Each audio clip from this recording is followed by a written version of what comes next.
देख रहे हैं आमने सामने नूरुल आरफीन के साथ। अस्सलाम वालेकुम। खबर यह है कि पेट्रोल तकरीबन 12 रुपए कीमत मजीद बढ़ने को तैयार है, लेकिन आपने घबराना नहीं है, क्योंकि ये बुनियादी शर्त थी खान साहब पर एतमाद की। प्रोफेसर डॉक्टर असद उमर साहब ने फप्ती कसी है कि मेरा ख्याल है कि बजट अवाम दोस्त ही होना चाहिए, लेकिन मैं तो नहीं बनाऊंगा, किसी और से बनवा सकते हो तो जा बनवाओ। वज़ीर आज़म पाकिस्तान ने ताहम अवाम के ज़ख्मों पर थोड़ा सा अपने तौर पर मरहम रखने की कोशिश की है। बता रहे थे कि गुज़िश्ता अदवार में हम तबाही की तरफ जा रहे थे, तो उस पर कुछ दिलजलों का, कुछ तब्दीली ज़दगान का कहना है कि हुजूर तो अब कौन सा तब्दीली ने हमें हमारे घरों में सुरखाब के पर लगा दिए, कौन सा हम आबादी के रास्ते पर गामजन है। अभी तो वही सब मामलात हैं, फ़र्क सिर्फ इतना है कि आप वज़ीर आज़म बन गए, आपका चश्मा, आपकी ऐनक तब्दील हो गई है। गवादर के लोगों को इंसाफ कार्ड देने का ऐलान कर दिया है। समुद्री पानी को पीने के काबिल बनाने के दावे भी फरमा दिए। दावा ही करना तो मकसूद है। यहाँ कराची में पीने का पानी नहीं मिल रहा, वहाँ गवादर में पानी देने गए। चलो, इसके साथ साथ खान साहब ने गवादर हवाई अड्डे का संगे बुनियाद भी रख दिया, जान छूटी। बीबीसी उर्दू फरमा रहा है कि इससे कबल 6 वज़राए आज़म तामीर और तकमील के दावे कर चुके। ये दुनिया का वाहिद एयरपोर्ट है जिसके संगे बुनियाद में आज तक 14 बरस लगे। शौकत अजीज, जिन्हें मैं प्यार से शॉर्टकट अजीज कहता हूं, वो पहले वजीर आजम थे, या वो पहले खुशनसीब या बदनसीब वजीर आजम थे जिनके दौर हुकूमत में पहली मरतबा ये मजाक सरकारी तौर पर किया गया था। दूसरी तरफ बिलावल भुट्टो जरदारी को बिलाखिर लड़काना वालों का, लड़काना के बेरोजगारों का ख्याल आ गया। फरमा रहे हैं कि नौजवानों का माशी कत्ल हो रहा है। गजब खुदा का हुजूर, ये सब तो उस वक्त भी हो रहा था जब पप्पा जो है वो सदर मुमलिकत थे, लेकिन उस वक्त आप जरा थोड़े छोटे थे, इदराक की मेरे ख्याल है थोड़ा सा उस वक्त कमी थी। साथ ही साथ मुशीर इत्तलात सिंध ने इस मजाक में सरकारी तौर पर अपना हिस्सा डाला है। वो फरमा रहे हैं कि अवाम भुट्टो के नवासे से वालिहाना मोहब्बत करते हैं। सर, अवाम तो यकीनन भुट्टो के नवासे से भी मोहब्बत करते हैं, भुट्टो से भी करते हैं और उनकी औलाद से भी करते हैं, लेकिन जरा भुट्टो के नवासे की सुनाइए, वो कितनी मोहब्बत करते हैं अवाम से। क्योंकि जब इख्तिदार का हुमा हाथ से निकल जाता है तो फिर उनको लड़काना के बेरोजगार याद आ जाते हैं। वो याद होगा आपको मेरी प्रोग्राम में चलाई जाने वाली वो वीडियो जिसमें लड़काना में ही अवाम से उनकी दरखास्तें ली गई और उसके बाद वहीं ले आकर के कोने में उसको डंप कर दिया गया। आज भी इंटरनेट पे वो मौजूद है। नासिर हुसैन शाह साहब ने फरमाया है कि वफाक सिंध के हिस्से के 120 अरब रुपए नहीं दे रहा, तो लोगों ने कहा है चलो बजट का कुछ हिस्सा तो महफूज है, वरना वो भी पार्सल हो गया होता किसी लांच में, किसी और गरीब, किसी ठेले वाले, किसी सिरी पाए वाले के अकाउंट पे पहुंच गया होता। लेकिन फरमाते हैं कि बजट में इसी तौर किसी भी मेगा प्रोजेक्ट के लिए रकम मख्तस नहीं कर सके। हुजूर, जब आप वजीर ट्रांसपोर्ट थे तब आपने कराची वालों को कौन सा बड़े हीरे मोती लाल दे दिए थे? 10 चिंची आपके रिकॉर्ड में है। मुताद्दिद मरतबा, मुताद्दिद फोरम्स पर, मुताद्दिद प्लेटफॉर्म्स पे बैठ करके आपने झूठ बोला। आज की तारीख, कल की तारीख, परसों की तारीख, इतने हजार बसें और आखिर में चंद बसें कराची वालों को दे करके। लेकिन अल्लाह नजर बस से बचाया आपकी मिनिस्ट्री को। पता नहीं कौन से हीरे मोती लाल हैं आप में कि आज भी मिनिस्टर हैं। यह है कमाल भुट्टो वालों का। एतजाज अहसन साहब फरमा रहे हैं कि नवाज शरीफ को जुबाबंदी पर जमानत मिली। इतनी पुरानी खबर। एतजाज अहसन साहब जैसे सीनियर लीडर को मुझे नहीं लगता कि इतनी पुरानी बात को उन्होंने नए तौर पर, अपने तौर पर बयान किया है। इसी तरह के मौजूदात पर गुफ्तगू करने के लिए आज हमारे साथ मौजूद है मोहतरमा सैर कामरान साहिबा, सेनेटर पार्टी से, मोहतरमा कमल शोजब साहिबा पाकिस्तान तहरीक इंसाफ से उनका ताल्लुक है, MNA हैं, और साथ वसीम साहब पाकिस्तान मुस्लिम लीग नून से, ये भी MNA मेरे साथ मौजूद हैं। हस्बे रिवायत, हस्बे दस्तूर मैं सरकारी पार्टी के तर्जुमान की जानिब जाऊंगा, मोहतरमा कमल शोजब साहिबा की तरफ जाऊंगा। लेकिन सबसे पहले मैं ये बताता चलूं कि आज कंसेक्यूटिव तीसरा दिन है। मेरे प्रोग्राम में वक्त बहुत कम है। जितने ही मुकराती मैंने किए, अगर आप सब पे आधे आधे सेकंड भी बोलेंगे तो इंशाल्लाह 1 घंटा चाहिए आपको, और फिर मैं कुछ नहीं कर पाऊंगा। तो आप लोगों से इल्तिमास है कि मेरे सवाल पर जो पूछा जाए तवज्जो दीजिए। मैं और मेरे आगे पीछे वाले सब लोग आपके बहुत ममनून होंगे। मोहतरमा कमल शोजब साहिबा, ये मुझे बताइए, अवाम को, तब्दीली ज़दगान को एक और तोहफा इमरान खान सरकार का 12 रुपए, ज्यादा नहीं 11 या 12 रुपए बढ़ने जा रहा है पेट्रोल, और उस पर प्रोफेसर डॉक्टर असद उमर साहब ने लतीफा सुनाया है, बजट लेकिन अवाम दोस्त होना चाहिए। क्या कहेंगी? जी बिस्मिल्लाहिर्रहमानिर्रहीम। नूरुल आरफीन, बेहतर होता कि ऑपोजिशन के 2 लोग हैं, फिर उनको ज़्यादा टाइम मिलता है। आप मुझे सेंटर में रखा करें तो बेहतर हो जाएगा, ताकि उनके पर्सपेक्टिव को भी मैं फिर आंसर कर सका करूं। लेकिन बहरहाल आपने अभी स्टार्ट कर लिया है तो मुझे कोई एतराज़ नहीं है। ये ओगरा ने जो अभी समरी भेजी है और इसका जो अप्रूवल का पूरा निज़ाम एक चल रहा है, इस पर मैं कोई बहुत ज़्यादा एक्सपर्ट तो नहीं हूँ, लेकिन सिर्फ इतनी रोशनी डाल दूंगी कि ओगरा नेपरा ये ख़ुद मुख्तार इदारे बनाए गए हैं जो डिटर्मिन करते हैं टैरिफ्स को, और रेट का ज़्यादातर डिटर्मिनेशन इनकी होती है, जो समरी बाद में ये फ्लोट करते हैं। लास्ट टाइम भी इन्होंने जितनी कीमत सजेस्ट की थी गवर्नमेंट ने उसको अप्रूव नहीं किया था, और काफ़ी हाथ खींच के उनसे कहा था कि खुदा का वास्ता हमारे पे रहम करो, क्योंकि किसी भी पॉलिटिकल हुकूमत का कभी भी ये एजेंडा नहीं होता है कि वो शुरू के दिनों में जब वैसे ही क्राइसिस का टाइम हो और ख़ुद भी इकोनॉमिक जो सिचुएशन है उसको हम कोप अप करने की, और जो इकोनॉमी में जो इन्होंने गड़े छोड़े हैं हमारे पिछलों ने, उनको पूरा करने की कोशिश कर रहे हैं। तो उस टाइम पे अगर ओगरा या नेपरा इस तरह के अगर सजेशंस या समरीज भेजती हैं तो वो बेसिकली आवाम से ज़्यादा हुकूमत पे बम गिर रहा होता है। लिहाजा अभी मैं इस पर कोई ख़ास कमेंट नहीं कर सकती, क्योंकि जाहिर है अगर आप मुझे बिठा के रोज़ाना सवाल कर रहे होंगे तो ऑब्वियसली मेरी हुकूमत की पोजीशन ज़्यादा ऑड होती है, लेकिन इशू सारा यही कि वही वर्क बैक करने की ज़रूरत है। फिर अगर मैं पुरानी सारी हिस्ट्री खोलूँगी तो आप मुझे फिर टोकेंगे कि ये तो सारे जानते हैं, आप ये बताएं कि क्या हो सकता है। हम तो सिर्फ ये कोशिश कर रहे हैं, आजकल दुआ कर रहे हैं कि अल्लाह मियाँ किसी तरह मेहरबानी कर दे, और जो खुशखबरी प्राइम मिनिस्टर ने 3-4 दफ़ा हिंट किया वो हम सारों को सुनाने के काबिल हो जाएं, ताकि इस अजाब से हमारी जान ही छुट जाए। मैडम थोड़ा सा ब्रेक पर पाँव रखिएगा, क्योंकि बस अब ब्रेक का वक्त आ ही चुका है।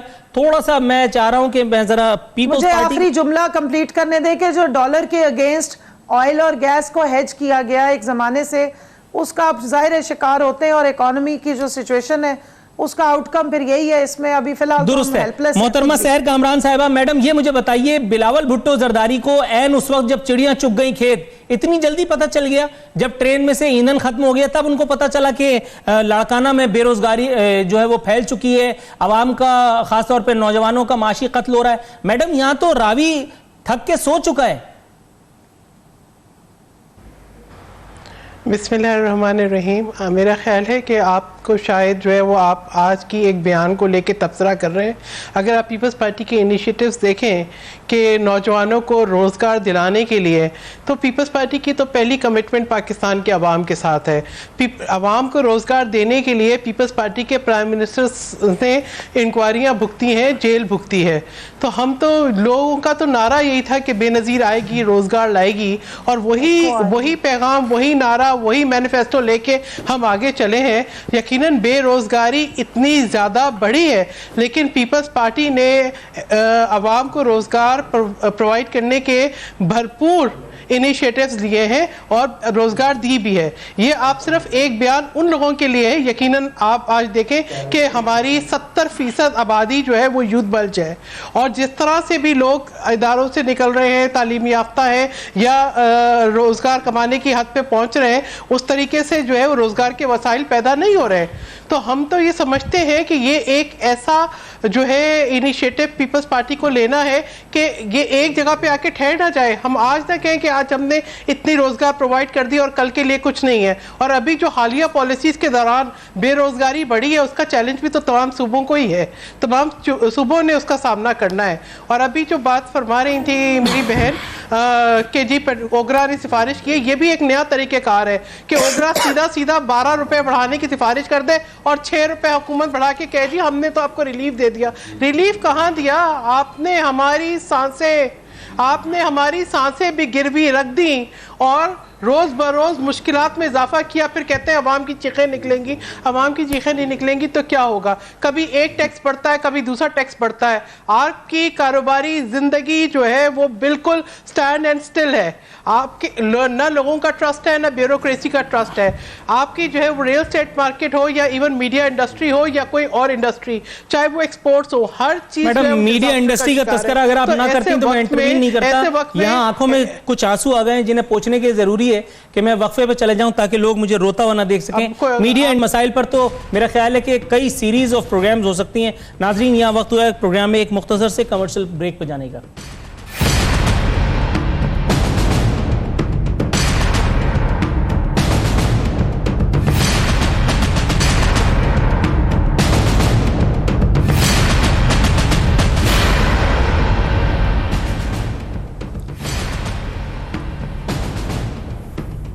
वेलकम बैक नाजरीन, इख्तितामी मराहिल में दाखिल हो चुके हैं। साथ वसीम साहब, सर स्ट्रेट पॉइंट पे आऊँगा। ये मुझे बताइए, NRO पार्ट 2 का इजरा कर दिया गया है, अब हनीफ अब्बासी साहब को भी अस्पताल मुंतकिल करने के अहकाम दे दिए गए हैं। ये अचानक से अल्लाह मियां इतने मेहरबान हो गए हैं, क्या कोई वजीफा वगैरह पड़ा था, सदकात खैरात का एहतमाम किया था, क्या अचानक हर तरफ से खुशियों की खबरें आ रही हैं हुजूर? बिस्मिल्लाहिर्रहमानिर्रहीम, थैंक यू वेरी मच। गुजारिश ये है कि मैं एक तो मैटर ये ऑलरेडी सब जुडिस है, मैं इस पे बड़ी इंडिपेंडेंट ओपिनियन जो है बड़ा कंजर्वेटिवली देना चाहूँगा कि चूँकि अदालत ने ये महसूस किया है कि मियाँ साहब की जो सेहत है वो डे बाय डे वर्स्ट हो रही है, तो उन्होंने बेहतर समझा है कि ये फंडामेंटल राइट भी है, तो इसलिए उन्होंने मियाँ साहब को ये जो रिलीफ देकर मिसाइल कायम की है, हम उसे डेफिनेटली अप्रिशिएट भी करते हैं और ये हमारा फंडामेंटल राइट भी है, सिर्फ हमारा नहीं, हर पाकिस्तानी का फंडामेंटल राइट। और उन्हीं पाकिस्तानियों में से एक हनीफ अब्बासी साहब भी हैं। हेलो जी सर, आपको मेरी आवाज़ साफ सुनाई दे रही है? ठीक है दीदी, मुझे आपकी आवाज़ नहीं आ रही सर। अच्छा, आपको मेरी आवाज़ नहीं आ रही? भाई मेरी आवाज़ ज़रा उनकी कुछ बेहतर करो। अच्छा, जब तक मैं कमल शोजब साहिबा से बात कर लूँ, मैम एक छोटी सी गुजारिश रऊफ़ क्लासरा साहब की आप तक पहुँचाता चलूँ। लिखते हैं, इमरान खान साहब को सब एक मौका देने के हक़ में थे, शायद उनकी ज़िद थी कि अपने नाम के साथ वज़ीर आज़म लिखवाना है और दाद दें कि 22 बरस इस ज़िद पर काम करने के बाद बिलाखिर कामयाब हो गए। अब शायद उन्हें इस काम में ज़्यादा दिलचस्पी महसूस नहीं होती। संजीदगी का आलम देखिए, फैसल वावडा पानी और बिजली तो गुलाम सरवर खान गैस और पेट्रोलियम के वज़ीर हैं। वज़ीर आज़म से आजकल जो सहाफ़ी भी मिलते हैं वो उनसे जो सवाल भी पूछें, जवाब में वज़ीर आज़म जनरल बाजवा की बहुत सारी खूबियाँ गिनवाते और बताते हैं कि पाकिस्तान में उन जैसा जनरल पहले मुल्क का आर्मी चीफ नहीं बना। गो के इस बात पर तबसरे की गुंजाइश नहीं है, सब कुछ रोज़े रोशन की तरह आया है, लेकिन फिर भी अगर आप कमेंट करना चाहें तो मैं सुनने के लिए तैयार हूँ। जी इस पे मैं क्या कमेंट करूँ? रऊफ़ क्लासरा साहब बड़े सीनियर सहाफ़ी हैं, मैं बड़ी इज़्ज़त करती हूँ उनकी। मेरे ख्याल में अगली अपॉइंटमेंट उनकी हो जानी चाहिए बतौर जनरल। अगर उनको शौक़ है तो हम प्रपोज़ कर देते हैं नाम, हमें कोई एतराज़ नहीं है, क्योंकि उनको सब कुछ पता होता है, हर चीज़ वही जानते हैं बेहतर, तो फिर मेरे ख्याल में उनको मैदान में ले आते हैं। लेकिन एक चीज़ मैं बता दूं कि 22 साल जिस चीज़ के लिए 22 साल जिस मकसद के लिए इतनी मेहनत की थी, वो सिर्फ प्राइम मिनिस्टर लिखवाना नहीं था नाम के साथ, वो इस मुल्क को सही करना था, जिसकी सीरियसनेस हर रोज़ नज़र आ रही है। और उसका मैं सबसे बड़ा मुंह बोलता सबूत है कि पॉवर्टी एलिविएशन में एहसास नाम से अभी परसों एक बहुत जामे प्रोग्राम है जो दिया गया है, और उसकी इम्प्लीमेंटेशन में जितना प्राइम मिनिस्टर ने खुद इंटरेस्ट लिया है और जितनी वो सख्ती कर रहे हैं, वो आपकी सोच है, क्योंकि हम मिनिस्ट्रियों में काम कर रहे होते हैं, हमें पता है कि कितनी ड्रास्टिक चेंजेस आ रही हैं, स्ट्रक्चरल रिफॉर्म्स की तरफ किस तरह ले जाया जा रहा है। हालांकि रिफॉर्म बड़ा मुश्किल एजेंडा होता है किसी भी पॉलिटिकल गवर्नमेंट का, कि अगर वो उसने पॉपुलर वोट लिया हो।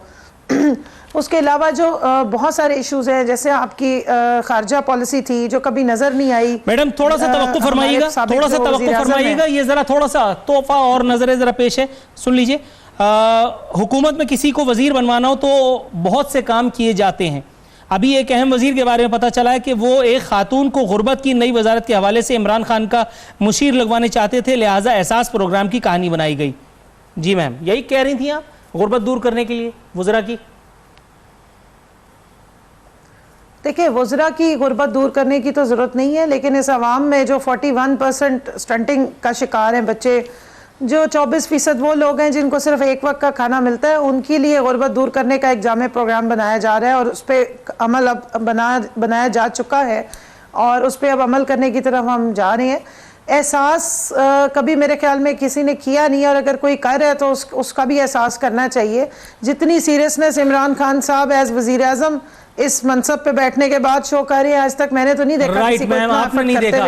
यहाँ थोड़ा सा मेरे साथ तवक्कुफ फरमाइएगा, मैं मोहतरमा सहर कामरान साहिबा के पास जाऊंगा, कंटिन्यूएशन है।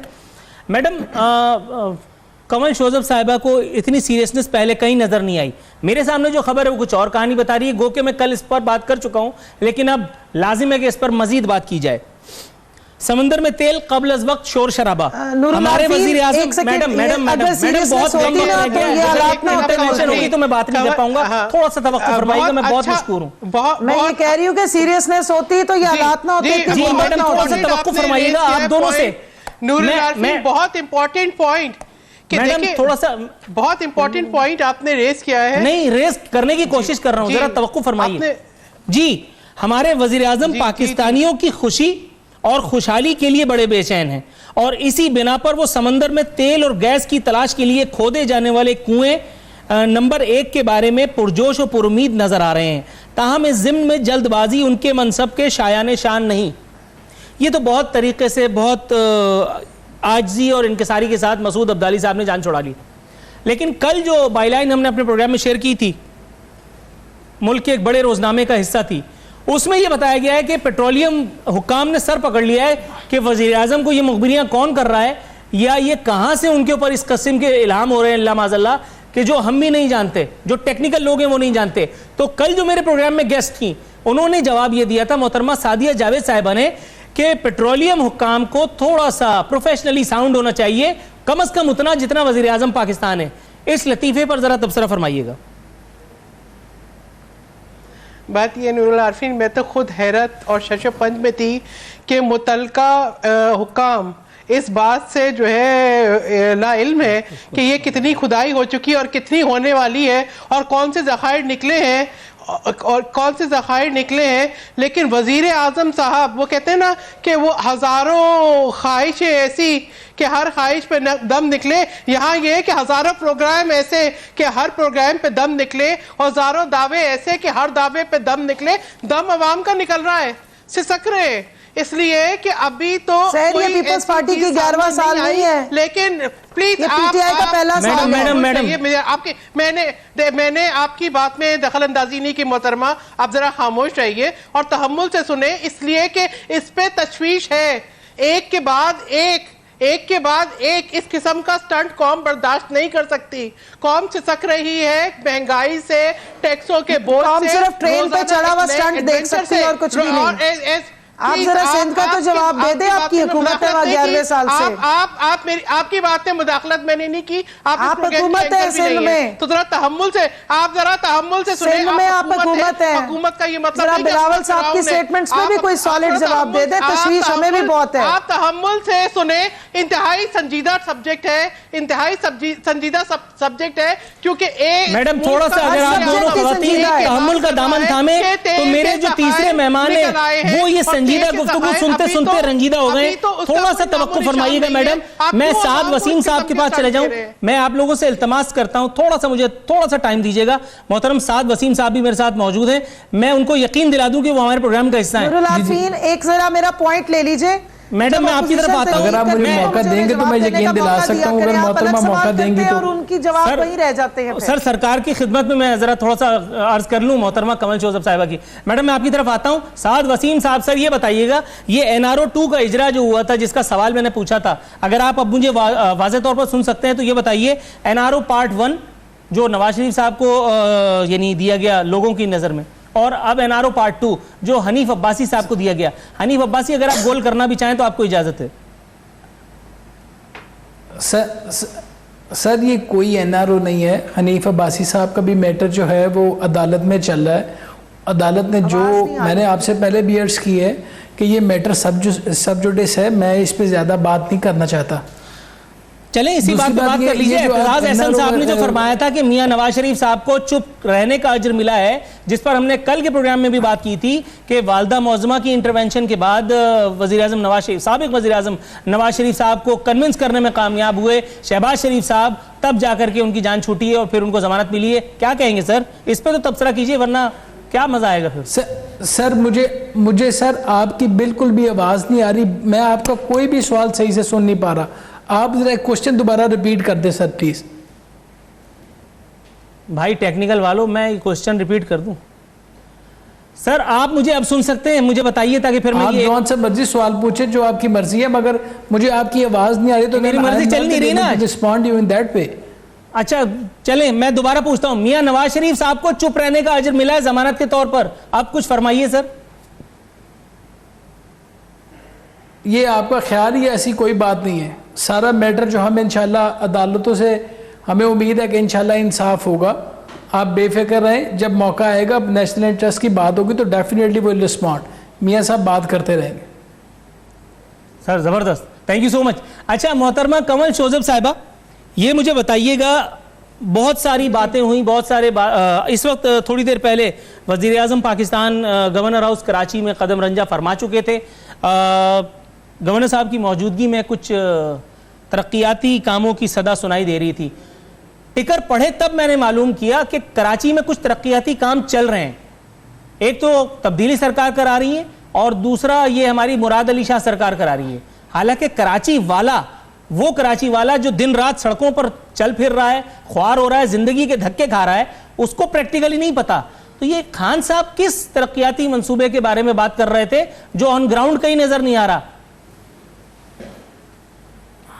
देखिए, तरक्याती मंसूबे चल रहे थे और उसमें कराची के लिए ब्लॉक एलोकेशन की गई थी जो फेडरल गवर्नमेंट ने उनके साथ एक गुडविल में दी थी। तकरीबन 50 बिलियन के वो प्रोजेक्ट्स हैं। अब आप एक चीज़ ज़हन में रखिएगा, मेरी ये कलीग भी बैठी हुई है सहर कामरान साहिबा, ये जिस वक्त पीपल्स पार्टी की कोई और बात हो तो 18वीं तरमीम का ये बहुत रोना डालते हैं, लेकिन जिस वक्त इनकी परफॉर्मेंस की बात की जाए तो 18वीं तरमीम इनको भूल जाती है। सूबे एनएफसी अवार्ड के बाद इंडिपेंडेंट होते हैं और कराची इंडिपेंडेंट स्टेट नहीं है, सिंध का हिस्सा है और सिंध का कैपिटल है। सो इसलिए ये याद रखा करें कि 18वीं तरमीम के बाद ये जिम्मेदार हैं और जवाबदेह, और 11वां साल है इनकी हुकूमत का और पीटीआई की हुकूमत का ये 7वां महीना है। सो थोड़ी सा कंपैरिजन करते हुए ना, जस्टिफिकेशन या कोई थोड़े से एक रियलिटी ग्राउंड्स पे बात किया करें। बड़ी सीनियर खातून है, मैं इनकी बड़ी रिस्पेक्ट करती हूँ, लेकिन जब ये कंपैरिजन हो रहे होते हैं तो सिंध में जो परफॉर्मेंस है पीपल्स पार्टी की, वो 11वें साल पे इवैल्यूएट करें। तेल निकल आता है समंदर से, उसमें पूछे तेल, समंदर भी सिंध में ही, अल्लाह करेगा कि वहां से अगर तेल निकला है तो क्रेडिट फिर उस वक्त बिलावल भुट्टो किसी ट्रेन में ही चढ़ के ले रहे होंगे। लेकिन बात सारी ये है कि जो प्रोजेक्ट्स हो रहे हैं 25 बिलियन ऑलमोस्ट उसकी कंप्लीशन की तरफ चले गए। मोहतरमा कमल शोजब साहिबा, मोहतरमा सैर कामरान साहिबा और मोहतरम साद वसीम साहब, आप तमाम मुअज़्ज़िज़ मेहमानों में शिरकत पर इंतहाई मशकूर हूँ। नाज़रीन, इसी के साथ हमारे प्रोग्राम का वक्त खत्म होता है। नूरुल आरफीन सिद्दीकी और आमने सामने की टीम को इजाज़त दीजिए। फ़ी अमान अल्लाह।